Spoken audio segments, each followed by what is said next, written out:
Hello welcome back Aisha's കിച്ചണിലേക്ക് എല്ലാവർക്കും സ്വാഗതം. എല്ലാവരും സുഖമായിട്ടിരിക്കുന്നു വിശ്വസിക്കുന്നു. അപ്പം ഇതുവരേക്കുള്ള നമ്മുടെ മുംബൈ വ്ളോഗ്സ് കണ്ടിട്ട് കുറേ ആൾക്കാർ ചോദിക്കുന്നതാണ് ഇക്കാൻ്റെ അസുഖം എന്താണ്, അതെന്താ പറയാത്തതെന്ന്.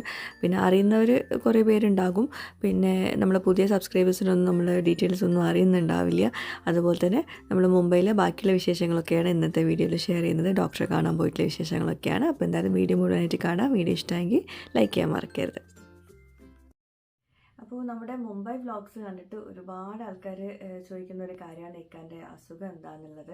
അതെന്താ പറയാത്തതെന്ന് നോക്കട്ടെ. അപ്പോൾ ഞാൻ പിന്നീട് ഒരു ദിവസം പറയാമെന്നൊക്കെ വിചാരിച്ചിരുന്നു. പക്ഷേ ഇക്കാൻ്റെ റിലേറ്റഡ് അസുഖമുള്ള കുറേ ആൾക്കാർ നമ്മുടെ വീഡിയോസ് കാണുന്നവരുണ്ട്. അപ്പോൾ അവർക്കൊരു ടെൻഷൻ. കാരണം മുമ്പത്തെ വീഡിയോസിൽ ഞാൻ പറഞ്ഞിട്ടുണ്ട് ഇക്കാൻ്റെ ഡീറ്റെയിൽഡ് ആയിട്ടുള്ള കാര്യങ്ങളൊക്കെ, അസുഖത്തിൻ്റെ വിവരങ്ങളൊക്കെ. അപ്പോൾ അത് കണ്ടിട്ട് കുറേ ആൾക്കാർ അന്ന് തന്നെ കോൺടാക്ട് ചെയ്തിട്ടുണ്ടായിരുന്നു, ഇക്കാൻ്റെ റിലേറ്റഡ് അസുഖമുള്ളവരും ട്രീറ്റ്മെൻറ്റ് ഉള്ളവരൊക്കെ. അപ്പം അവരിപ്പം വീണ്ടും ഇക്കാക്ക് എന്താ പറ്റിയെന്നുള്ള ചോദിച്ചിട്ട് അവർക്കൊരു ടെൻഷൻ. അതുപോലെ തന്നെ നമ്മുടെ പുതിയ സബ്സ്ക്രൈബേഴ്സ് ചോദിക്കുന്നുണ്ടായിരുന്നു എന്താണ് കാര്യങ്ങളൊന്നും എന്താ പറയാത്തെന്നൊക്കെ. അപ്പോൾ ഞാൻ എന്താ പറയുക, കുറച്ച് കഴിഞ്ഞിട്ട് ഇക്കന്നെ പറഞ്ഞോന്ന് വിചാരിച്ചു. പക്ഷെ ഞാൻ ഇനിയും അത് വൈകിപ്പിക്കുന്നത് ശരിയല്ലല്ലോ. കാരണം കുറേ ആൾക്കാർ അതും പറഞ്ഞിട്ട് എനിക്ക് കുറേ മെസ്സേജ് വരുന്നുണ്ട്. അപ്പോൾ എന്താണെന്ന് വെച്ചാൽ 2021 ഇക്കാക്ക് കോളൻ ക്യാൻസർ ഡയഗ്നോസ് ചെയ്തിട്ടുണ്ടായിരുന്നു. അങ്ങനെ ഒരു എമർജൻസി സർജറി ഒക്കെ ആയിരുന്നു. പെട്ടെന്നാണ് നമ്മൾ ഹോസ്പിറ്റലിൽ കൊണ്ടുവന്നതും. അപ്പം പെട്ടെന്നാണ് ഈ കോളൻ ക്യാൻസർ ആണെന്ന് പറഞ്ഞതും. അപ്പം തന്നെ സർജറി ഒക്കെ ആയിരുന്നു.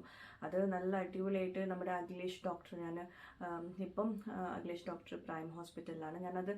അതിൻ്റെ ഒരു പ്രശ്നമല്ല കേട്ടോ, ആ ഡോക്ടറുടെ ഒരു പ്രശ്നമല്ല. അതും കുറേ ആൾക്കാർ ചോദിക്കുന്നുണ്ടായിരുന്നു. അപ്പോൾ ഡോക്ടറൊക്കെ നല്ല പെർഫെക്റ്റ് ഡോക്ടർ തന്നെയാണ്. അപ്പം അന്നത്തെ ആ ഒരു സർജറിയൊക്കെ നല്ല അടിപൊളിയായിട്ട് നല്ല സക്സസ്ഫുൾ ആയിട്ട് കഴിഞ്ഞിട്ടുണ്ടായിരുന്നു. അന്ന് 2 സർജറി ഉണ്ടായിരുന്നു. അതായത് ഫസ്റ്റ് കോളൻ കട്ട് ചെയ്തിട്ടുള്ള ഒരു സർജറി, അപ്പം ഒരു സ്റ്റോമ ബാഗ് ഒക്കെ വെച്ചിട്ടുണ്ടായിരുന്നു ഇക്കാക്ക്. പിന്നെ അത് സ്റ്റോമ റിവേഴ്സിൻ്റെ ഒരു സർജറിയാണ്. രണ്ടും ഓപ്പൺ സർജറി തന്നെയായിരുന്നു കേട്ടോ. അങ്ങനെ അതൊക്കെ കഴിഞ്ഞ് നമ്മൾ നാട്ടിൽ പോയി. അതൊക്കെ 2021 നമ്മൾ നാട്ടിൽ പോയി. പിന്നെ കീമോ സ്റ്റാർട്ട് ചെയ്തു. നാട്ടിൽ നിന്നാണ് കീമോ സ്റ്റാർട്ട് ചെയ്തിട്ടുണ്ടായിരുന്നത്, നാട്ടിൽ MVRന്ന്. അപ്പോൾ അത് കഴിഞ്ഞിട്ട് പിന്നെ കീമോ ഒക്കെ കഴിഞ്ഞ് നമ്മളൊരു 2022 നമ്മൾ തിരിച്ചിങ്ങോട്ടേക്ക് വന്നു. അപ്പോൾ തന്നെ പിന്നെ വീണ്ടും അഖിലേഷ് ഡോക്ടറെ കണ്ടപ്പോൾ തന്നെ ഡോക്ടർ പറഞ്ഞു, അതായത് വീണ്ടും വരാനുള്ള ചാൻസ് ഉണ്ട്. ഒരു 5 വർഷത്തേക്ക് നമ്മളെപ്പോഴും ഇടയ്ക്കിടയ്ക്ക് ചെക്കപ്പൊക്കെ ചെയ്യണം, ഫോളോ അപ്പ് ഒക്കെ ചെയ്യണം എന്നൊക്കെ പറഞ്ഞിട്ടുണ്ടായിരുന്നു. അപ്പം അത് റിലേറ്റഡ് ആയിട്ട് നമ്മൾ എപ്പോഴും ഫോളോ അപ്പും ചെക്കപ്പും കാര്യങ്ങളൊക്കെ ഉണ്ടായിരുന്നു കേട്ടോ. അപ്പം ഒരു കുറച്ച് മാസങ്ങൾ കുഴപ്പങ്ങളൊന്നും ഇല്ലാണ്ട്, ചെക്കപ്പിലും കാര്യങ്ങളൊന്നും കുഴപ്പങ്ങളൊന്നും ഇല്ലാണ്ട് അങ്ങനെ സ്മൂത്തായിട്ട് പോയി. അങ്ങനെ കഴിഞ്ഞ വർഷം ഒരു ഫോളോ അപ്പിനായിട്ട് നമ്മൾ അബുദാബിയിൽ പോയിട്ടുണ്ടായിരുന്നു. അപ്പോൾ അവിടെ പെറ്റ് സ്കാനൊക്കെ എടുത്തപ്പോൾ അതിൽ ഫോളോ അപ്പിൽ ഒരു ഗ്രോത്ത് കണ്ടു. അങ്ങനെ പെറ്റ് സ്കാനൊക്കെ എടുത്തു. അപ്പോൾ അതിൽ ഗ്രോത്ത് ഉണ്ട്. അത് ബ്ലാഡറിൻ്റെ അവിടെയാണ് ഗ്രോത്ത് വന്നിട്ടുള്ളത്, ചെറിയ ഗ്രോത്താണെന്ന് പറഞ്ഞു. അങ്ങനെ പിന്നെ നമുക്കത് കൺഫേം ചെയ്യാൻ വേണ്ടിയിട്ട് ഡീലാപ്പ് ചെയ്യണം, ബയോപ്സിക്കൊക്കെ അയക്കാൻ വേണ്ടിയിട്ട്. അപ്പോൾ ഡീലാപ്പ് ചെയ്തപ്പം അത് കണ്ടില്ല. അത് അന്ന് നമ്മൾ ഭാഗ്യവശാലെന്നാണ് വിചാരിച്ചത്. പക്ഷേ അന്നത്തെ നിർഭാഗ്യവശാലെന്ന് വേണമെങ്കിൽ പറയേണ്ടി വരും. പക്ഷെ ഒന്നും പറയാൻ പറ്റില്ല, എല്ലാത്തിനും ഒരു സമയം ഉണ്ടാവുമല്ലോ. അപ്പോൾ അന്ന് നമ്മൾ കണ്ടില്ല. അന്ന് കാണാത്ത ഡോക്ടറുടെ മിസ്റ്റേക്കും അല്ല, കാരണം അത് അങ്ങനത്തെ ഒരു സ്ഥലത്താണ് ആ ഒരു സംഭവം ഉണ്ടായിരുന്നത്. അപ്പം അതിപ്പോൾ നമ്മൾ അന്ന് വിചാരിച്ച ഡോക്ടറുടെ മിസ്റ്റേക്ക് ആയിരുന്നു. പക്ഷേ ഇപ്പോൾ നമ്മൾ മനസ്സിലാക്കി വരുന്നത്, അത് ഇവിടുത്തെ ഡോക്ടേഴ്സും പറഞ്ഞു, ലാപ്രോസ്കോപ്പിയിലൊന്നും അത് നമുക്ക് ക്ലിയർ ആയിട്ട് കിട്ടില്ല, അത് ഓപ്പൺ സർജറിയിൽ കിട്ടുള്ളൂ. അപ്പോൾ നമ്മൾ ബയോപ്സിക്ക് എടുക്കാനായിട്ട് നമ്മൾ ഓപ്പൺ സർജറി ചെയ്യുക എന്ന് പറയുമ്പോൾ അത് പോസിബിൾ അല്ലല്ലോ. അപ്പോൾ അന്ന് നമ്മൾ ഡീലാപ്പ് നമ്മൾ തന്നെ നമ്മൾക്ക് തന്നെ നമ്മളും കംഫർട്ടബിൾ ഡീലാപ്പിലാന്ന് പറഞ്ഞിട്ട് അങ്ങനെയാണ് ചെയ്തിട്ടുണ്ടായിരുന്നത്. അപ്പോൾ ഡീലാപ്പിൽ കണ്ടില്ല അത്. അങ്ങനെ പിന്നെ പിന്നത്തെ അടുത്ത വീണ്ടും ഫോളോ അപ്പ് വന്നു. അതിൽ വേറെ കുറേ ഗ്രോത്ത് കണ്ടു. അപ്പോൾ രണ്ടും ഒന്ന് വെച്ച് നോക്കുമ്പോൾ മുമ്പത്തെ കണ്ടില്ല എന്ന് പറഞ്ഞ സംഭവം വീണ്ടും അവിടെ തന്നെ ഉണ്ടായിരുന്നു. പക്ഷേ ഭാഗ്യവശാൽ അവിടെ ഗ്രോത്ത് കൂടിയിട്ടുണ്ടായിരുന്നില്ല. അങ്ങനെ കുറേ ഇഷ്യൂസ് ഉണ്ടായിരുന്നു കേട്ടോ. അപ്പം അന്നൊക്കെ നമ്മൾ ഭയങ്കര ടെൻസ്ഡായിരുന്നു. കാരണം അതുകൊണ്ടാണ് എനിക്കിപ്പം ഇപ്പം എന്നെ അന്നൊന്നും ഞാനിതൊന്നും നമ്മൾ എവിടെയും ഷെയർ ചെയ്തിട്ടൊന്നുമില്ല. അപ്പോൾ ഇത് കഴിഞ്ഞ വർഷം നടന്ന സംഭവമാണ്, കഴിഞ്ഞ വർഷം ലാസ്റ്റ്. അപ്പോൾ റീനുവിൻ്റെ എക്സാം. അപ്പം ഡോക്ടർ പറഞ്ഞത് പെട്ടെന്ന് സർജറി ചെയ്യണം. പെരിട്ടോണിയം ഭാഗത്താണ് ഇത് ബാധിച്ചിട്ടുള്ളത്. അത് ഒരു പ്രത്യേക തരം സർജറിയാണ്. കാരണം പണ്ട് മീൻസ് ഒരു 15 years ബാക്കൊക്കെ പെരിട്ടോണിയം ഭാഗത്ത് ഇങ്ങനെ ഗ്രോത്ത് ബാധിച്ചിട്ടുണ്ടെങ്കിൽ അതിന് ട്രീറ്റ്മെൻറ്റ് ഇല്ലത്രേ. അങ്ങനത്തെ ഒരു ക്രിട്ടിക്കൽ ആയിട്ടുള്ള ഒരു കാര്യങ്ങളൊക്കെയാണ് നമ്മൾ അറിഞ്ഞത് ഇതിനെ പറ്റിയിട്ട് കേട്ടോ. ശരിക്കും ഭയങ്കര ടെൻസ്ഡാണ്. കാരണം ഇപ്പം അൽഹംദുലില്ലാ അതിന് ട്രീറ്റ്മെൻറ്റ് ഉണ്ട്. പക്ഷേ ഒരു 15 years ബാക്ക് ഒന്നും ട്രീറ്റ്മെൻറ്റ് ഇല്ല. അങ്ങനെയൊക്കെ കീമോ എടുത്തിട്ട് ഇങ്ങനെ പോവുക, അങ്ങനത്തെ രീതിയിലൊക്കെ ആയിരുന്നു പറഞ്ഞിട്ടുണ്ടായിരുന്നു. വിശദമായിട്ട് എനിക്കിത് പറയാൻ വയ്യ, കാരണം ഇക്ക പറയുമ്പോൾ അതിൻ്റേതായ ഒരു ഇതുണ്ടാവും, എനിക്ക് പറയുമ്പോൾ അത് പറ്റുന്നില്ല. ഓക്കെ, അങ്ങനെ. അപ്പോൾ ഇപ്പം എവിടെ പറഞ്ഞു നിർത്തിയത്? ഓക്കെ, അപ്പോൾ അങ്ങനെ നമ്മൾ അവിടെ നിന്ന് പോന്നു. അങ്ങനെ അവിടെ നമ്മൾ പിന്നെ വീണ്ടും അഖിലേഷ് ഡോക്ടറോട് കണ്ടു. അപ്പോൾ അഖിലേഷ് ഡോക്ടർ തന്നെ പറഞ്ഞത് ഇന്ത്യയിൽ ബെസ്റ്റ് ഡോക്ടേഴ്സ് ഈ പെട്രോണിയം ഭാഗത്ത് ബാധിച്ച് മീൻസ് ആ ഒരു സർജറിക്ക് പറയുന്നത് ഹൈപ്പക് സർജറി എന്നാണ്. അപ്പം അതിന് ബെസ്റ്റ് ഡോക്ടേഴ്സ് ഇന്ത്യയിലാണുള്ളത്. അപ്പം ഒരു കുറച്ച് ടീമിൻ്റെ പേരുകളൊക്കെ പറഞ്ഞു. ഓക്കെ, അപ്പോൾ അങ്ങനെ നമ്മൾ ഗൂഗിളൊക്കെ നോക്കി ഡോക്ടേഴ്സിൻ്റെ ഒക്കെ ഡോക്ടർ കുറച്ച് സജസ്റ്റ് ചെയ്തിട്ടുണ്ടായിരുന്നു ഡോക്ടേഴ്സ്. അപ്പം അതിൽ കുറച്ച് ചില ഡോക്ടേഴ്സ് മുംബൈ ടാറ്റയിൽ പഠിച്ചിട്ട് ഇറങ്ങിയിട്ടുള്ള ഡോക്ടേഴ്സ് ഉണ്ട്. അങ്ങനെ നമ്മൾ അതിനെ പറ്റി ഇങ്ങനെ ഡിസ്കസ് ചെയ്തുകൊണ്ടിരിക്കുന്ന സമയത്താണ് ഈ വിവേക് സുകുമാർ എന്നാണ് പേര്. ആ ഡോക്ടർ ഈ പെരിട്ടോണിയം ഇതിൽ സ്പെഷ്യലിസ്റ്റാണ്. അപ്പം ഈ ഒരു ടീമിലുണ്ടായിരുന്നു, ഈ മുംബൈയിലെ ഡോക്ടേഴ്സിന് ടീമിലുണ്ടായിരുന്നു. അപ്പം പിന്നെ നമ്മൾ തീർച്ചയായിട്ടും ആ ഡോക്ടറല്ലേ നമ്മൾ ചൂസ് ചെയ്യുള്ളൂ. കാരണം ഡോക്ടർ മലയാളിയാണ്, വിവേക് ഡോക്ടർ മലയാളിയാണ് ഇക്കാൻ്റെ. പിന്നെ ഇവിടുത്തെ അഖിലേഷ് ഡോക്ടറൊക്കെ പറഞ്ഞ ആ ഒരു ടീമിലുള്ള ഡോക്ടറും കൂടി ആകുമ്പോൾ പിന്നെ നമ്മൾ വേറെ ഒന്നും നോക്കിയില്ല. അങ്ങനെയാണ് നമ്മൾ മുംബൈയിൽ എത്തിയിട്ടുള്ളത്. പിന്നെ എന്തുകൊണ്ട് മുംബൈ ചൂസ് ചെയ്തെന്നുള്ള കാരണമാണ് ഞാനിപ്പോൾ പറഞ്ഞത്. ഈ പെരിട്ടോണിയത്തിൽ ഗ്രോത്ത് ബാധിച്ച ഈ ഒരു ഹൈപ്പക് സർജറിയിൽ ഏറ്റവും ബെസ്റ്റ് ഡോക്ടേഴ്സ് ഉള്ളത് ഈ മുംബൈയിൽ ഈ ടീമാണ്. പിന്നെ വേറെയും ഡോക്ടേഴ്സ് ഉണ്ട്, പക്ഷേ ഈ മുംബൈയിലെ ടീമാണ് ബെസ്റ്റിൽ പെട്ട ഒരു ടീം. അപ്പോൾ പിന്നെ അതുകൊണ്ടാണ്. പിന്നെ നമ്മൾ നാട്ടിലൊന്നും അധികം ഈ റിലേറ്റഡ് സർജറി ഒന്നും അധികം ഡോക്ടേഴ്സൊന്നും ചെയ്തിട്ടില്ല. അവിടെയാണെങ്കിൽ പലയിടത്തുനിന്നും ആൾക്കാർ വരുമല്ലോ ഇതുപോലെ. അപ്പം അതിൻ്റെ വോളിയം അവിടെ കൂടുതലാണ്, ഇവിടെ കുറവാണ്. അപ്പോൾ നമ്മൾ കൂടുതലും നല്ല എക്സ്പീരിയൻസ്ഡ് ആയിട്ടുള്ള ഡോക്ടേഴ്സിൻ്റെ അടുത്തല്ലേ പോവുള്ളൂ. അതാണ് മുംബൈയിൽ നമ്മൾ എത്തിയത് കേട്ടോ. അങ്ങനെയാണ് എത്തിയത്, അല്ലാണ്ട് ഇവിടെ ഡോക്ടേഴ്സ് ഇല്ലാത്തതുകൊണ്ടോ അല്ലെങ്കിൽ UAE ഡോക്ടേഴ്സ് ഇല്ലാത്തതുകൊണ്ടോ ഒന്നുമില്ല. ഇങ്ങനെയാണ് ആ ഒരു അവിടെ എത്തിപ്പെടാനുള്ള കാരണം. പിന്നെ ഇപ്പം അൽഹംദുലില്ലാ എന്താ പറയുക, നല്ല കൈകളിലാണ്. ഇപ്പം ഇതുവരേക്കും എല്ലാ ഡോക്ടേഴ്സും പറഞ്ഞൊരു കാര്യമാണ്, ഇക്കാൻ്റെ ഇത് ഫയൽ നോക്കുന്ന എല്ലാ ഡോക്ടേഴ്സും പറഞ്ഞൊരു കാര്യമാണ്, ഇക്കാൻ്റെ സ്റ്റാർട്ടിങ് ടു ഇതുവരെയുള്ള എല്ലാ ട്രീറ്റ്മെൻറ്റും അതിൻ്റെതായ രീതിയിൽ തന്നെയാണ് നടന്നിട്ടുള്ളത്. ഒന്നും വേസ്റ്റ് ആയിട്ടില്ല, ഒരു ട്രീറ്റ്മെൻറ്റും വേസ്റ്റ് ആയിട്ടില്ല. അതുപോലെ വേണ്ടാത്തൊരു ട്രീറ്റ്മെൻറ്റും ഇക്കാക്ക് ചെയ്യേണ്ടി വന്നിട്ടില്ല. പിന്നെ ചെയ്തവരൊക്കെ നല്ല പെർഫെക്റ്റ് ആയിട്ട് തന്നെയാണ് ചെയ്തിട്ടുള്ളത്.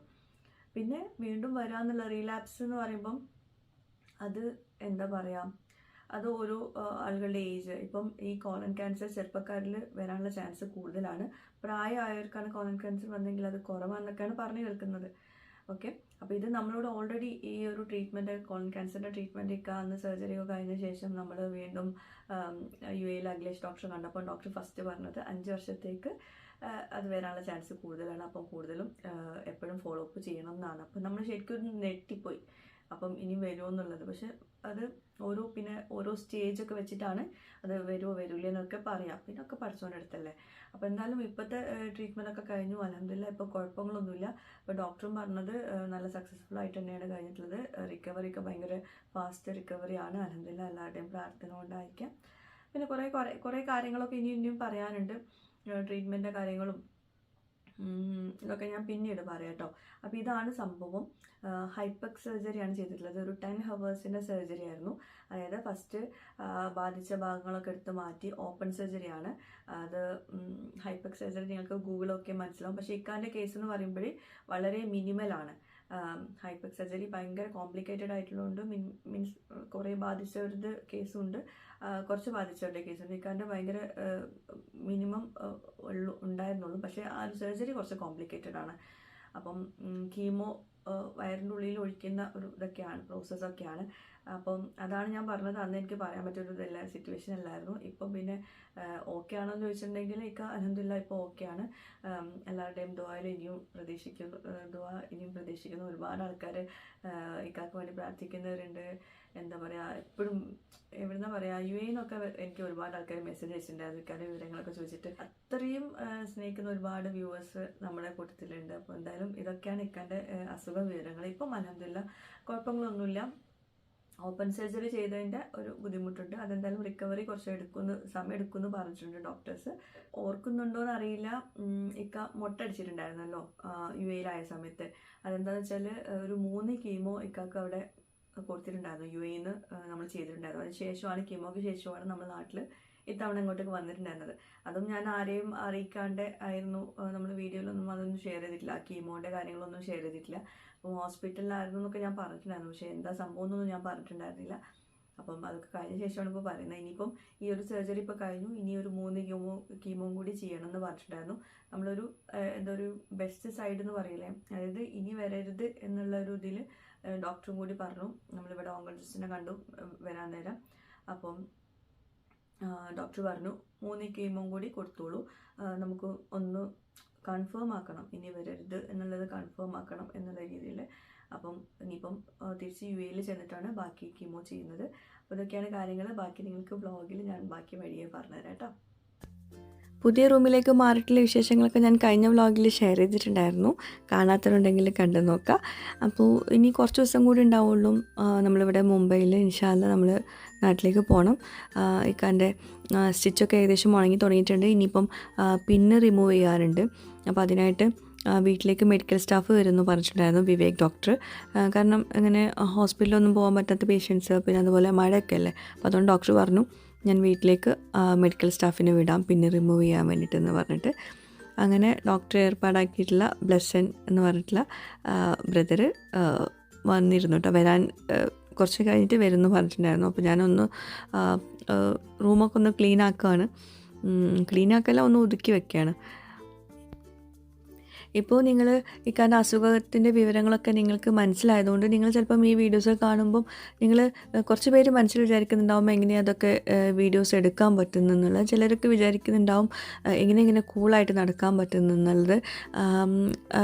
പലരും പല രീതിയിലും എന്നോട് പറയാറുണ്ട് കേട്ടോ, അത്രയും ബ്രേവാണ്, ഭയങ്കര സ്ട്രോങ് ലേഡിയാണെന്നൊക്കെ. പക്ഷേ എനിക്ക് പേഴ്സണലി ഞാൻ പറയുകയാണെങ്കിൽ ഒത്തിരി ടെൻഷൻ, ഇപ്പോൾ ഇത് കേൾക്കുമ്പം വേറൊരാളെ കേസ് കേൾക്കുകയാണെങ്കിൽ ഞാൻ മനസ്സിൽ വിചാരിക്കും അയ്യോ ഇത്രയും ടെൻഷനൊക്കെ ഉണ്ടല്ലോ എന്ന്. പക്ഷേ എന്നെ സംബന്ധിച്ചിടത്തോളം ഞാൻ എല്ലാം റബ്ബിലേക്ക് ഏൽപ്പിച്ചിട്ടുണ്ട്. അതായത് എനിക്ക് ആ ഒരു റബ്ബിൽ ഒരു വിശ്വാസമുണ്ട്, എന്നെ അങ്ങനെ കുഴപ്പിക്കില്ല എന്നുള്ളൊരു വിശ്വാസമുണ്ട്. അതുകൊണ്ട് എനിക്കങ്ങനെ ഒന്നും ഭയങ്കര കോംപ്ലിക്കേറ്റഡ് ആയിട്ട് എനിക്ക് തോന്നുന്നില്ല. അതെനിക്കിങ്ങനെ സങ്കടപ്പെട്ടിരിക്കാനും തോന്നുന്നില്ല. എനിക്ക് ഭയങ്കര ഹാപ്പി ആയിട്ട് ഇരിക്കാനാണ് തോന്നുന്നത്, പോസിറ്റീവായിട്ട് ഇരിക്കാനാണ് തോന്നുന്നത്. അതുകൊണ്ട് തന്നെ എനിക്ക് ചുറ്റുമുള്ളവരും പോസിറ്റീവായിട്ട് ഇരിക്കുന്നുണ്ട്. അപ്പം ഈ ഒരു വ്ളോഗ് കാണുമ്പോൾ ഒരുപാട് ആൾക്കാർ ഇക്കാൻ്റെ റിലേറ്റഡ് ട്രീറ്റ്മെൻറ്റിലുള്ള ഒരുപാട് ആൾക്കാർ എനിക്ക് മെസ്സേജ് അയക്കുന്നുണ്ട് കേട്ടോ. അപ്പോൾ എല്ലാവരോടും എനിക്ക് പറയാനുള്ളത്, നിങ്ങളെല്ലാം പോസിറ്റീവായിട്ട് എടുക്കാം. എന്താണ് ഡോക്ടേഴ്സ് പറയുന്നതും അല്ലെങ്കിൽ നമ്മൾ കാണുന്നത് മാത്രമല്ല, നമ്മൾക്ക് താൻ പാതി ദൈവം പാതി എന്നല്ലേ, നമ്മൾക്ക് പറ്റാവുന്ന മാക്സിമം നമ്മൾ മറ്റുള്ളവരിലേക്ക് സന്തോഷം നൽകുക, ബാക്കി ദൈവം നോക്കിക്കോളും. അതേ എനിക്കിപ്പോൾ ഈ ഒരു സിറ്റുവേഷനിൽ പറയാനുള്ളൂ. അത്രയും നമ്മുടെ കേസിൽ റബ്ബിൻ്റെ ആ ഒരു കൈ, ആ ഒരു അനുഗ്രഹം എപ്പോഴും ഉണ്ടായിട്ടുണ്ട്. അൽഹംദുലില്ലാ ഇനിയും ഉണ്ടാവട്ടെ, ഇൻഷാ അല്ലാ ഇനിയും ഉണ്ടാവട്ടെ. നിങ്ങളുടെ എല്ലാവരുടെയും ദുആ പ്രാർത്ഥന കൂടെ ഉണ്ടാവുമെന്ന് വിചാരിക്കുന്നു. അപ്പം എനിക്ക് പറയാനുള്ളത്, ഒരിക്കലും തളർന്നു പോകരുത്. ഇങ്ങനെ ട്രീറ്റ്മെൻറ്റോ അല്ലെങ്കിൽ ഈ അസുഖമല്ല, ഏത് അസുഖം ആയിക്കോട്ടെ അതാണ് ലാസ്റ്റ് എന്ന് വിചാരിച്ചിട്ടിരിക്കരുത്. എന്തായാലും തീർച്ചയായിട്ടും എല്ലാത്തിനും ഒരു സൊല്യൂഷൻ ഉണ്ടാവും. ഒരു അസുഖം തന്നിട്ടുണ്ടെങ്കിൽ അത് മാറ്റിത്തരാനും റബ്ബിന് പറ്റും. അത് മനസ്സിൽ വിചാരിക്കുക. ഇൻഷാ അല്ലാ എല്ലാം റെഡിയാവും. ഇത് ഒരു മോട്ടിവേഷനായിട്ടോ അല്ലെങ്കിൽ ഞാനൊരു മോട്ടിവേറ്റീവ് സ്പീക്കറായിട്ടൊന്നും നിങ്ങൾ വിചാരിക്കരുത്. ഞാൻ അങ്ങനെയൊന്നും പറഞ്ഞല്ല. ഞാൻ എൻ്റെ ഒരു ലൈഫ് എക്സ്പീരിയൻസ് വെച്ചിട്ട് പറഞ്ഞതാണ്. ഇപ്പോഴും ഞാൻ ചിരിച്ചുകൊണ്ടാണ് നിങ്ങളോട് സംസാരിക്കുന്നതും ഈ കാര്യങ്ങളൊക്കെ ഷെയർ ചെയ്യുന്നതും. കാരണം എനിക്ക് നമ്മൾക്ക് എന്ത് തന്നെ ദുഃഖങ്ങളുണ്ടെങ്കിലും അത് റബ്ബിനോട് ഷെയർ ചെയ്യുക, വേറെ എവിടെയും ഷെയർ ചെയ്യേണ്ട. സങ്കടം ഉണ്ടെങ്കിലും ടെൻഷൻ ഉണ്ടെങ്കിലൊക്കെ വെറുതെ കരഞ്ഞിരുന്നിട്ട് കാര്യമില്ല. അതാണ് മെയിനായിട്ട് പറഞ്ഞു തരുന്നത്. അങ്ങനെ നമ്മുടെ മെഡിക്കൽ സ്റ്റാഫ് എത്തിയിട്ടുണ്ട്. പിന്നെ മൈബുളാപ്പ പുറത്ത് പോയിട്ടുണ്ടായിരുന്നു കേട്ടോ. ഇവർ വരുന്ന സമയത്ത് മൈബുളാപ്പ ഉണ്ടായിരുന്നില്ല ഇവിടെ. അപ്പോൾ ഇതാണ് ബ്ലെസ്സൻ തോമസ് എന്നാണ് പേര്. അപ്പോൾ ഇക്ക ചെറിയൊരു ടെൻഷനിലാണ്. കാരണം അത് അത്യാവശ്യം പിന്നെ റിമൂവ് ചെയ്യാനുണ്ട്. അപ്പോൾ കുറച്ച് മാത്രമേ ഇപ്പോൾ റിമൂവ് ചെയ്യുന്നുള്ളൂ. പിന്നെ ബാക്കി 2 ദിവസം കഴിഞ്ഞിട്ടാണ്. എന്തായാലും അത്യാവശ്യം വേദന ഇക്കാക്ക് ഇപ്രാവശ്യം വന്നിട്ടുണ്ട്. പക്ഷേ ഞാൻ അപ്പോഴും പറയുന്നതെന്ന് വെച്ചിട്ടുണ്ടെങ്കിൽ നമ്മുടെ ലൈഫ് എന്ന് പറയുന്നത് സന്തോഷവും ദുഃഖവും എല്ലാം കൂടി മിക്സ്ഡപ്പ് ആയിട്ടുള്ള, ഇത്രയും ദുഃഖങ്ങൾ അല്ലെങ്കിൽ ഇത്രയും വേദന സഹിക്കേണ്ടി വന്നിട്ടുണ്ടെങ്കിൽ അതിനൊരു സന്തോഷം പടച്ചോൻ എന്തായാലും തരും. അത് നമ്മൾ അതിനായിട്ട് വെയിറ്റ് ചെയ്യുക. നമ്മളെ പേഷ്യൻസ്, നമ്മളെ ക്ഷമ എത്ര ഉണ്ടെന്നുള്ളത് നോക്കിയായിരിക്കും. അപ്പോൾ നമ്മളത് ക്ഷമിച്ചുകൊണ്ടിരിക്കുക. തീർച്ചയായിട്ടും അതിനുള്ളൊരു റിസൾട്ട് എന്തായാലും വരും ഇൻഷാ അല്ലാ. അങ്ങനെ അവർ പോയി. കുറച്ച് കഴിഞ്ഞപ്പോഴാണ് മൈബുളാപ്പ വന്നിട്ടുണ്ടായിരുന്നത്. പുറത്ത് ഒരാളെ കാണാൻ വേണ്ടിയിട്ട് പോയതായിരുന്നു കേട്ടോ. ഇന്നത്തെ വീഡിയോയിൽ അധികം മൈബിളാപ്പ് ഉണ്ടാവില്ല, കാരണം 2 ദിവസവും മൈബിളാപ്പൊക്കെ പുറത്ത് പോകേണ്ടിണ്ടായിരുന്നു. പിന്നെന്താ, അപ്പോൾ ഇക്കങ്ങനെ ഓക്കെ ആയിട്ട് വരുന്നുണ്ട് കേട്ടോ. നിങ്ങൾക്ക് ആ ഒരു റിക്കവറി കാണുമ്പോൾ മനസ്സിലാവും. അൽഹംദുലില്ലാ. എന്തായാലും തുടർന്നും നിങ്ങളെല്ലാവരുടെയും ദുആയിൽ ഇക്കാനെ ഉൾപ്പെടുത്താൻ നോക്കാം മാക്സിമം. ഒരുപാട് സന്തോഷമുണ്ട് കേട്ടോ. ഒരുപാട് ആൾക്കാർ എനിക്ക് ഫോൺ വിളിച്ചിട്ടും UAE നിന്നൊക്കെ ഒരുപാട് ആൾക്കാർ എനിക്ക് ഫോൺ വിളിച്ച് ചോദിച്ചിട്ടുണ്ടായിരുന്നു ഇക്കാൻ്റെ വിവരങ്ങൾ ചോദിച്ചിട്ട്. ശരിക്കും വീട്ടിലെ ആൾക്കാരെ പോലെയായിരുന്നു അവരൊക്കെ എന്നെയും ഇക്കാനൊക്കെ ഓർക്കുന്നത് പ്രാർത്ഥിക്കുമ്പോൾ. ഒത്തിരി സന്തോഷമുണ്ട്. തുടർന്നും എനിക്ക് വേണ്ടി പ്രാർത്ഥിച്ച എല്ലാവർക്കും നല്ലത് വരുത്താൻ വേണ്ടി ഞാനും പ്രാർത്ഥിക്കാറുണ്ട് കേട്ടോ. ബാൽക്കണിയിൽ നിന്ന് പുറത്തേക്ക് നോക്കിയപ്പോഴാണ് ഇവിടെ സ്കൂൾ ഉള്ള വിവരം അറിഞ്ഞത് കേട്ടോ. ഇവിടെ സ്കൂൾ കുട്ടികളൊക്കെ കണ്ടുകൊണ്ട് നടക്കുന്നുണ്ടായിരുന്നു. സ്കൂൾ വിട്ടെന്ന് തോന്നുന്നു. എന്താ സംഭവം എന്ന് എനിക്കറിയില്ല. സ്കൂൾ തന്നെ ആയിരിക്കും എന്ന് വിചാരിക്കുന്നു കേട്ടോ. അങ്ങനെ മകളപ്പോൾ പുറത്ത് പോയിട്ട് കുറച്ച് ലേറ്റ് ആയിട്ടുണ്ടായിരുന്നു ചോറ് വയ്ക്കാൻ വേണ്ടിയിട്ട്. അപ്പോൾ ഇന്ന് നല്ല സ്പെഷ്യൽ കറിയൊക്കെ ആയിരുന്നു ഉണ്ടാക്കിയിട്ടുണ്ടായിരുന്നു. ഞാൻ ഈ വഴുതനങ്ങ മീൻ കറി വെക്കുന്ന പോലെ വെച്ചിട്ടുണ്ടായിരുന്നു. നല്ല ടേസ്റ്റ് ഉണ്ടെന്ന് പറഞ്ഞു എല്ലാവരും. അപ്പോൾ ഇപ്പോഴാണ് ചോറ് വയ്ക്കുന്നത് കേട്ടോ. പുതിയ കിച്ചണിലേക്ക് വന്നതിന് ശേഷം ഞാൻ അധികം കുക്കിംഗ് വീഡിയോസ് ഒന്നും എടുത്തിട്ടില്ല കേട്ടോ. കാരണം ഇവിടെ 2 സൈഡിലും കൗണ്ടർ ടോപ്പ് ഉണ്ട്. ഒരു ചെറിയൊരു സ്പേസ് മാത്രമേ ഉള്ളൂ അവിടെ നടുക്ക് നിൽക്കാൻ വേണ്ടിയിട്ട്. അപ്പോൾ എന്തോ ഒരു വീഡിയോസ് എടുക്കാനൊന്നും ഒരു മൂഡില്ല ഇതിൻ്റെ അകത്തുനിന്ന്. പക്ഷെ മറ്റേ റൂമിൽ അധികം സ്പേസ് ഒന്നും ഉണ്ടായിരുന്നില്ലായിരുന്നു. കൗണ്ടർ ടോപ്പൊക്കെ ഒരു ഭാഗത്ത് മാത്രമേ ഉണ്ടായിരുന്നുള്ളൂ. പക്ഷേ അതുകൊണ്ട് തന്നെ നല്ല ഒരു വിസ്താരമുണ്ട്. എനിക്കിങ്ങനെ വീതി വിസ്താരം വേണം കിച്ചൺ കേട്ടോ. അങ്ങനെ ഇടുങ്ങിയ കിച്ചണാകുമ്പോൾ എനിക്ക് എന്തോ ഒരു ബുദ്ധിമുട്ടാണ് അധികം കിച്ചണിൽ നിൽക്കാൻ വേണ്ടിയിട്ട്. അങ്ങനെ ചോറൊക്കെ കഴിച്ചു കഴിഞ്ഞു. അന്നത്തെ ദിവസം അതാ അങ്ങനെയാണ് കഴിഞ്ഞു കേട്ടോ. എന്താ ഗുലാബ് ജാമ്? എന്താ ഗൂബിലി അല്ല, ഗുലാബ് ജാം. ഗൂബി ജാം അല്ല, gulab jam. Gulab jam gulab jam എന്ന് പറഞ്ഞാലേ ഗുലാബ് ജാം തരുള്ളൂ. ഗൂബി ജാം അല്ല, ഗുലാബ് ജാം. ഗുലാബ് ഗുലാബ് ഗുലാബ് ഗുലാബ്. ഇവിടെ ഇല്ല,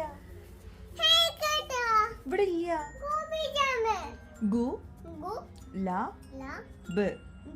ഗുലാബ് ഗുലാബ് ഗുലാബ് ഇല്ല ഇവിടെ. കുറച്ചാക്കാൻ ഇവിടെ ഇല്ല കുട്ടാ. തല ചൊറിയരുത്. ദേഷ്യം പിടിച്ച തല ചൊറിയുന്നേ. ഇല്ല ഇവിടെ. എവിടെ നോക്ക, പോയിട്ട് നോക്ക്. എടുക്ക്. എവിടെ ഗോബി ജാമ്? എവിടെ? അത് ഗോബി ജാമല്ല, അത് ചോറാണ്. ഗോബി ജാം എവിടെ? ഗുലാബ് ജാമ്. ഗോപിയാണ്, ഗോപി. ഇല്ല ഇവിടെ കുട്ടാ. ഞാൻ വേറെ വാങ്ങിച്ചിട്ടാ. ഇവിടെ ഇല്ല. എവിടെ കണ്ടത്? അത് തക്കാളിയാണ്. കത്താളി അല്ല, തക്കാളി. എല്ലാം ഓപ്പോസിറ്റ് പറയണത് റൂയി. ഇതാണ് ഗോബി ജാമ്. ഇത് ഗോബി ജാമല്ല, അത് തക്കാളി. കത്താളി അല്ല, തക്കാളി. തക്കാളി. ടൊമാറ്റോ ഇല്ലേ, അതാണിത് ട്ടാ. ഇത് കണ്ടിട്ട് ഗോബി ജാം ആണ് വിചാരിച്ചിരിക്കണേ, അത് ഗുലാബ് ജാം ആണ് വിചാരിച്ചിരിക്കണേ. ഇത് തക്കാളി. എന്താ പറഞ്ഞ? ഓക്കെ, അമ്മ ഗുലാബ് ജാം ഉണ്ടാക്കി തരുന്നുണ്ട് കേട്ടോ. ഇപ്പൊ വെള്ളില്ല കേട്ടോ. പോയി. പിന്നെ നെക്സ്റ്റ് ഡേ ചെക്കപ്പിനായിട്ട് ഹോസ്പിറ്റലിലേക്ക് വരാൻ പറഞ്ഞിട്ടുണ്ടായിരുന്നു. അപ്പോൾ മോർണിംഗ് ഞാൻ ഈ ഉഴുന്ന് ദോശ ഉണ്ടാക്കിയില്ല കേട്ടോ. പാക്കറ്റ് വാങ്ങിച്ചിട്ട് നമ്മൾ UAE കിട്ടുന്ന പോലെ തന്നെ ഇവിടെ മാവുണ്ട്. മാവ് വാങ്ങിച്ചിട്ട് ദോശ ഉണ്ടാക്കിയത്. ഫസ്റ്റ് ടൈമാണ് ഞാൻ ദോശ ഉണ്ടാക്കുന്നത് മാവ് വാങ്ങിച്ചിട്ട്. ഫസ്റ്റ് അല്ല, സെക്കൻഡ് ടൈമാണെന്ന് തോന്നുന്നു. അപ്പം ചട്നി ഉണ്ടാക്കിയത് ഇക്കാക്കും വേണമെന്ന് പറഞ്ഞു. അപ്പം ഇക്കപ്പം അങ്ങനെ ലൈറ്റ് ഫുഡുകളൊക്കെ കഴിക്കുന്നുള്ളൂ കേട്ടോ. അങ്ങനെ ഭയങ്കര ഹെവി ആയിട്ടുള്ളതൊന്നും കഴിക്കുന്നില്ല. നോർമൽ കഴിച്ചാൽ മതി എന്ന് പറഞ്ഞിട്ടുണ്ട്. എല്ലാവരും കിടന്നുറങ്ങാൻ എല്ലാവരും വിളിച്ചുണർത്തിയിട്ടുണ്ട്. ഇനിയിപ്പം ഇന്ന് വെള്ളിയാഴ്ചയായിരുന്നു. അപ്പം ജുമ്മക്ക് പോകാണ്ട് ആ സമയത്ത് തന്നെയാണ് ഹോസ്പിറ്റലിലേക്കും പോകാനുള്ളത് കേട്ടോ. അപ്പം മൈബിളാപ്പക്കും ഷാബിൻക്കും ജുമ്മക്ക് പോകാനുണ്ട്. അപ്പോൾ ഞാനും വിക്കും മാത്രമാണ് ഹോസ്പിറ്റലിലേക്ക് പോകുന്നത്. ജുമ്മാൻ്റെ സമയത്താണ് ഹോസ്പിറ്റലിൽ എത്താൻ പറഞ്ഞിട്ടുള്ളത്. പിന്നെ മക്കളെടുത്ത് ആരും ഇല്ലല്ലോ. അപ്പം അവർക്ക് എന്തെങ്കിലുമൊക്കെ ഉണ്ടാക്കി കൊടുക്കണം. കാരണം ഇവർ രണ്ടുപേരും ജുമക്ക് പോയി ഞങ്ങൾ ഹോസ്പിറ്റലിലും പോയിട്ടുണ്ടെങ്കിൽ ഇവർ ഒറ്റയ്ക്കാണ് ഇവിടെ. അപ്പോൾ എന്തായാലും തല്ല് കൂടാനുള്ള ചാൻസ് കൂടുതലാണ്. അപ്പം ഞങ്ങളൊക്കെ റെഡിയാക്കി, മീൻസ് ഞാനെല്ലാം റെഡിയാക്കിയിട്ട് പിന്നെ ചോറും കറിയൊക്കെ റെഡിയാക്കിയിട്ടുണ്ട്. പിന്നെ രാവിലെ ബ്രേക്ക്ഫാസ്റ്റ് മാത്രമേ ഞാൻ കഴിച്ചിട്ടുള്ളൂ. ഇക്കാക്ക് പിന്നെ പോകാൻ നേരം കഞ്ഞി കൊടുത്തു. മൈബിളാപ്പ ജുമക്ക് പോയിട്ടോ. ഇവിടെ 2 ജുമ ഉണ്ട് കേട്ടോ. അത് നല്ലൊരു വിറ്റാണ്, തമാശയാണ്. അതായത് എന്തുകൊണ്ടാണെന്നറിയില്ല, 2 ജുമ ഉണ്ട്. ഫസ്റ്റത്തെ ജുമ കുറച്ച് പേര് കഴിഞ്ഞിട്ട് അടുത്ത ജുമ തുടങ്ങും. അപ്പം ആദ്യം മൈബിളാപ്പ പോയി, പിന്നെ അടുത്ത് ഷാബിൻക്ക് പോകാൻ വിചാരിച്ചു. കാരണം നല്ല മഴയുണ്ട് പുറത്ത്. അപ്പം വണ്ടിയിലൊക്കെ കയറ്റാൻ വേണ്ടിയിട്ട് എനിക്ക് ഒറ്റയ്ക്ക് മാനേജ് ചെയ്യാൻ പറ്റില്ലല്ലോ, കാറിൽ കയറ്റാനൊക്കെ ഊബർ വിളിച്ചിട്ട്. അപ്പം ഷാബിനെ ഒന്നവിടെ നിർത്തിയതാണ്. രണ്ടാമത്തെ ജുമക്ക് പോകാമെന്ന് പറഞ്ഞു. പിന്നെ മക്കൾക്ക് ഞാൻ കുറച്ച് പോപ്കോൺ ഉണ്ടാക്കി വെച്ചതാണ്. അല്ലെങ്കിൽ അവർ അവിടെ നിൽക്കില്ല, കരഞ്ഞുകൊണ്ട് നിൽക്കും ഞങ്ങൾ ഇറങ്ങുമ്പോൾ, എല്ലാവരും കൂടി ഇറങ്ങുമ്പോൾ. അപ്പോൾ ഇപ്പോഴത്തന്നെ റൂയിമോൾ ഇങ്ങനെ വഴക്കിട്ട് നിൽക്കുന്നുണ്ട് നമ്മളെ കൂടെ വരാൻ വേണ്ടിയിട്ട്. ഇക്ക ഡ്രസ്സ് മാറ്റിയത് കണ്ടിട്ടുണ്ട്. ഇന്ന് അത്യാവശ്യം ഹോസ്പിറ്റലിൽ നിന്നൊരു ദിവസമായിരുന്നു. അതായത് നമ്മൾ ജുമാൻ്റെ ആ സമയത്താണ് വീട്ടിൽ നിന്ന് ഇറങ്ങിയത്. നമ്മൾ വിവേക് ഡോക്ടർക്കുള്ള അപ്പോയിൻമെൻറ്റ് 2 മണിക്കായിരുന്നു. അങ്ങനെ ഞങ്ങളുടെ വീട്ടിൽ നിന്ന് ഇറങ്ങി. നല്ല മഴ ഉണ്ടായിരുന്നു പുറത്ത്. ഡോക്ടർ വേഗം കണ്ടു. പക്ഷേ നമുക്ക് അവിടുത്തെ ഓങ്കോളജിസ്റ്റിനെയും കൂടി കാണണം, ഇനി കീമോയുടെ കാര്യങ്ങളൊക്കെ ചോദിക്കാൻ വേണ്ടി. വിവേക് ഡോക്ടർ സർജനാണ്. പിന്നെ ഓങ്കോളജിസ്റ്റിനെയും കൂടി കാണണം. അപ്പോൾ അതിനായിട്ട് ഓങ്കോളജിസ്റ്റിനായിട്ട് നമ്മൾ കുറച്ചധികം മണിക്കൂറോളം, അതായത് രാത്രി 9 മണിയൊക്കെ ആയി നമ്മൾ തിരിച്ചു വരുന്നപ്പോൾ. അത്രയും തിരക്കുണ്ടായിരുന്നു അവിടെ. നമ്മൾ ബുക്ക് ചെയ്തിട്ടുണ്ടായിരുന്നില്ല. അങ്ങനെ ഷാബിനെ നമ്മൾ വണ്ടിയിലാക്കിയിട്ട് ഷാബിൻ പിന്നെ പള്ളിയിൽ പോയി. ഞാനും ഒക്കെയും കൂടിയാണ് ഊബർ വിളിച്ചിട്ട് ഹോസ്പിറ്റലിലേക്ക് പോകുന്നത് കേട്ടോ. അപ്പോൾ നമ്മൾ പിൻ റിമൂവലിനായിട്ട് വീട്ടിലേക്ക് തന്നെ മെഡിക്കൽ സ്റ്റാഫ് വരാൻ കാരണം ഈ ട്രാവലിംഗ് ഒഴിവാക്കാമെന്ന് വിചാരിച്ചിട്ടാണ് ഡോക്ടർ. അപ്പം നമ്മൾ പതിയെയാണ് വന്നിട്ടുണ്ടായിരുന്നത് കേട്ടോ. പിന്നെ കറക്റ്റ് സമയത്ത് തന്നെ ഡോക്ടർ പറഞ്ഞ സമയത്ത് തന്നെ കുറച്ച് നേരം വൈകിട്ടാണ് എത്തിയിട്ടുണ്ടായിരുന്നത്. അങ്ങനെ ഹോസ്പിറ്റലിലെത്തി. ഇനി ആദ്യം വിവേക് ഡോക്ടറെ കാണണം, അതിനുശേഷം പിന്നെ മറ്റേ ഡോക്ടറെ കാണാം. അപ്പം വിവേക് ഡോക്ടറിനായിട്ട് കുറച്ച് നേരം അവിടെ വെയിറ്റ് ചെയ്തു. ഇനി ഡോക്ടറെ പരിചയപ്പെടുത്തി തരാം. ഡോക്ടറുടെ പേര് വിവേക് സുകുമാർ എന്നാണ്. ഇതാണ് ഡോക്ടർ. ഇക്കാൻ്റെ ആൾ ഭയങ്കര കൂളാട്ടോ. മീൻസ് ഇങ്ങനത്തെ റിലേറ്റഡൊക്കെ ഉണ്ടെങ്കിൽ നമുക്ക് ധൈര്യമായിട്ട് ഇവിടെ വരാം. എല്ലാം കൊണ്ട് സപ്പോർട്ടീവാണ്. നമ്മളെ മീൻസ് പരിചയത്തിൻ്റെ പേരിലല്ല, പൊതുവേ ആൾ ഭയങ്കര കൂളാണ്. ഇവിടെ സിസ്റ്റേഴ്സൊക്കെ പറയുന്നൊരു കാര്യമാണ്. ആൾ നല്ല ഡോക്ടറാണ്. തീർച്ചയായിട്ടും ഇങ്ങനെ എന്തെങ്കിലും കേസ് വരികയാണെങ്കിൽ തീർച്ചയായിട്ടും ഡോക്ടറെ കാണാം. പ്രൊമോഷൻ്റെ ഭാഗമൊന്നുമല്ല കേട്ടോ. പിന്നെ ഡോക്ടർ ഒരു കാര്യം പറഞ്ഞതെന്ന് വെച്ചിട്ടുണ്ടെങ്കിൽ, നമുക്ക് ചെറിയതായിട്ട് നമ്മൾ ബാത്റൂമിൽ പോകുമ്പോൾ ബ്ലഡ് കാണോ അങ്ങനെ എന്തെങ്കിലുമൊക്കെ ചെയ്യുകയാണെങ്കിൽ കൊളോണോസ്കോപ്പി ചെയ്യാൻ ഡോക്ടർ നിർബന്ധമായിട്ടും പറഞ്ഞിട്ടുണ്ട്. അത് പലരും അത് നിസ്സാരമാക്കി കളയുന്നുണ്ടാവും, പൈൽസാണ് അതാണ് ഇതെന്നൊക്കെ പറഞ്ഞിട്ട്. പക്ഷേ നമ്മൾ സ്റ്റാർട്ടിങ്ങിൽ തന്നെ കാണുകയാണെങ്കിൽ ഒത്തിരി കോംപ്ലിക്കേഷൻസ് നമുക്ക് ഒഴിവാക്കാം. അപ്പോൾ ഡോക്ടർ തന്നെ പറയുന്നതാണ്, എന്തൊക്കെ ചെറിയ ഇതുപോലത്തെ ഇഷ്യൂസ് ഉണ്ടെങ്കിൽ കൊളോണോസ്കോപ്പി ചെയ്ത് നമുക്ക് ക്ലിയർ ആയിട്ട് എല്ലാം മനസ്സിലാവും. അപ്പോൾ സ്റ്റാർട്ടിങ്ങിൽ തന്നെ നമുക്കത് റിമൂവ് ചെയ്യാൻ പറ്റും. അപ്പം ഇക്കാൻ്റെ കേസിൽ കുറേ കാര്യങ്ങളൊക്കെ പറഞ്ഞിട്ടുണ്ടായിരുന്നു. അപ്പം ഇക്കാൻ്റെ കുറച്ച് ലേറ്റായിട്ട് നമ്മൾ അറിഞ്ഞത് കേട്ടോ. അപ്പോൾ അതുകൊണ്ട് തന്നെ ഒന്നും വൈകിപ്പിക്കാണ്ടിരിക്കാൻ ഏറ്റവും ബെസ്റ്റ് എന്ന് ഡോക്ടർ പ്രത്യേകം പറഞ്ഞിട്ടുണ്ടായിരുന്നു കേട്ടോ.